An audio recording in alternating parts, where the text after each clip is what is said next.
Hello everyone, स्वागत है आप सभी का एक और नई वीडियो के अंदर। और आज मैं आप लोगों के लिए लेकर आ चुका हूँ चेनसॉ मैन के सीजन 3 का एपिसोड नंबर 5। तो जिस किसी ने भी पिछले सीजन और एपिसोड नहीं देखे वो डिस्क्रिप्शन वाले लिंक में जाकर उन्हें चेकआउट कर सकता है। और अब तक तो आपने इस चैनल को सब्सक्राइब कर ही लिया होगा, और अगर नहीं किया तो इसे सब्सक्राइब कर लें और मैं आप लोगों के लिए इसी टाइप का अमेजिंग कंटेंट लाता रहूँ। तो एपिसोड की शुरुआत में हम कोबेनी को देखते हैं, जो कि चेनसॉ मैन के सामने ही बैठकर उसे सॉरी बोलते हुए रो रही थी। और ये चीज़ देखकर उस रेस्टोरेंट के ओनर को यकीन नहीं हो रहा था कि कोई 2 बार कैसे गिर सकता है। और उसे यहाँ पर लगने लग जाता है कि ये किसी टाइप का प्रैंक है, और वो अब हिडन कैमरास को ढूंढने लग जाता है। और इसके बाद वो चिल्लाते हुए कहने लगता है कि ये एक बड़ा सा प्रैंक है। चेनसॉ मैन की सटक जाती है और वो कोबेनी की बॉस की गर्दन उड़ा देता है। और कोबेनी काफी जोरों से रोने लग जाती है, लेकिन कुछ ही देर बाद वो चुप होकर वो बर्गर उठा लेती है और बर्गर को एकदम सही करने के साथ वो वापस उसे चेनसॉ को दे देती है। चेनसॉ मैन कुछ देर तक उस बर्गर को घूरने लगता है और उठाकर उसे खा लेता है। डेंजी का मन किसी लड़की के साथ डेट पर जाने का कर रहा था, तभी उसकी नज़र कोबेनी पर जाती है और वो डिसाइड करता है कि अब वो ही उसकी गर्लफ्रेंड है, और वो उसे उठाकर बाहर ले आता है। वो कोबेनी को अपने साथ आइसक्रीम खिलाने लेकर जाता है। आइसक्रीम खरीदने के साथ ही वो उसके ट्रक को उड़ा देता है, और कोबेनी को यहाँ पर आइसक्रीम का टेस्ट भी नहीं आ रहा था। ये सब करने के साथ ही वो कोबेनी को अपने साथ गेम सेंटर पर ले जाने लगता है, लेकिन तभी वहाँ पर एक डेविल हंटर पहुँच जाता है। वो डेविल हंटर चेनसॉ मैन को देखने के साथ ही कहने लगता है कि क्या लड़की पर जुल्म कर रहे हो? अगर तेरे हिम्मत है कालिया तो मुझसे लड़ाई करके दिखा, मैं तुझे सब कुछ सिखा दूंगा।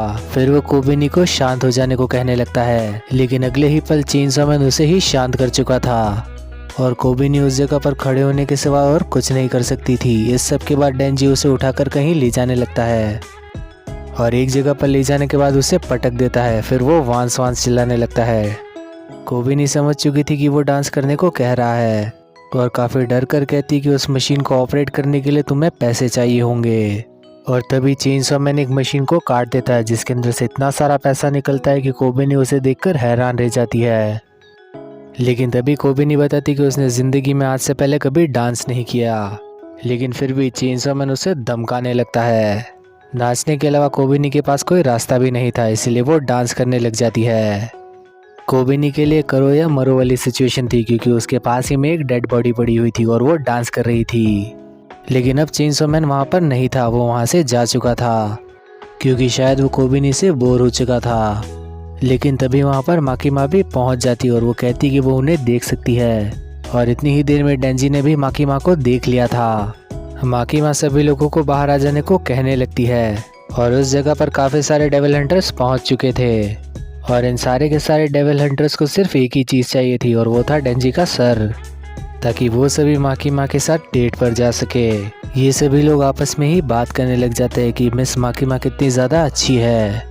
और हमें कटाना मैन दिखाया जाता है, जो कि कहता है कि मैं मिस माकीमा के लिए कुछ भी करने को तैयार हूँ। और इसी सब के साथ हम रीस को भी देख पाते हैं, जो कि अभी तक मरी ही नहीं थी। माकीमा ने शायद उसे कंट्रोल कर रखा था और वो कहती है कि मिस माकीमा को शायद तुम में इंटरेस्ट नहीं है। शायद सीजन 2 के अंदर ही माकीमा ने उसे भी कंट्रोल कर लिया होगा। और इसी सब के साथ हमें कॉन्गसी दिखाई जाती है, जो कि मिस माकीमा के ही पास खड़ी हुई थी। और ये बात तो हम जानते ही हैं कि उसे लड़कियों के अंदर ही इंटरेस्ट है, और वो भी माकीमा के साथ डेट पर जाना चाहती थी। माकीमा कहती है कि जो भी चेनसॉ को हरा देगा वो उसके साथ ही डेट पर जाएगी। और चेनसॉ मैन से कहने लगती ये सभी वही लोग हैं जिन्होंने उससे फाइट करी थी। चेनसॉ डेविल ने इन्हें भी खा लिया था, लेकिन ये लोग गायब ही नहीं हुए, सिर्फ माकीमा की वजह से। माकीमा अब उसे 4 हॉर्समैन और वेपन डेविल के बारे में याद दिलाती है, जिनसे चेनसॉ डेविल आखिरी बार लड़ा था, लेकिन वो लोग गायब हो गए। और इतने समय बाद ये सारे डेविल्स एक साथ सामने आए हैं। माकीमा कहती है कि इसी सब के साथ हम इस लड़ाई को ख़त्म करते हैं, तो चेनसॉ तैयार हो जाओ लड़ाई करने के लिए। अब माकीमा कहती है कि डिवीज़न 5 अपना ऑपरेशन शुरू कर दो। और ये सारे के सारे दुश्मन यहाँ पर अपनी ट्रांसफॉर्मेशन शुरू कर देते हैं अपनी अपनी एबिलिटीज़ के हिसाब से। और इसी सब के साथ ये एपिसोड भी यहीं पर ख़त्म हो जाता है। इस एपिसोड के अंदर हमने देखा कि माकीमा ने अपना एक अलग डिवीज़न बना रखा है, जिसके अंदर उसने सारे के सारे वो डेविल्स रखे हुए हैं जो कि डेंजी के हाथों मारे या हारे गए थे। और माकीमा शुरुआत से इस फाइट की प्लानिंग कर रही थी। तो आने वाले एपिसोड के अंदर हमें पता चलेगा कि कैसे किशिबी डेंजी की मदद करता है। किशिबी को शायद शुरुआत से ही पता था कि माकिमा किसी न किसी बड़ी चीज को अंजाम दे रही है, क्योंकि आखिर वो कंट्रोल डेविल जो ठहरी। और अब चेनसो मैन के लिए भी माकिमा को हराना इतना ज़्यादा आसान नहीं होने वाला। और इस बार वाली फाइट शायद चेनसो मैन के लिए भी इतनी ज़्यादा आसान नहीं होने वाली। और इस वीडियो को ख़त्म करने का समय आ चुका है। तो अब मिलते हैं नेक्स्ट वीडियो में, तब तक के लिए बाय।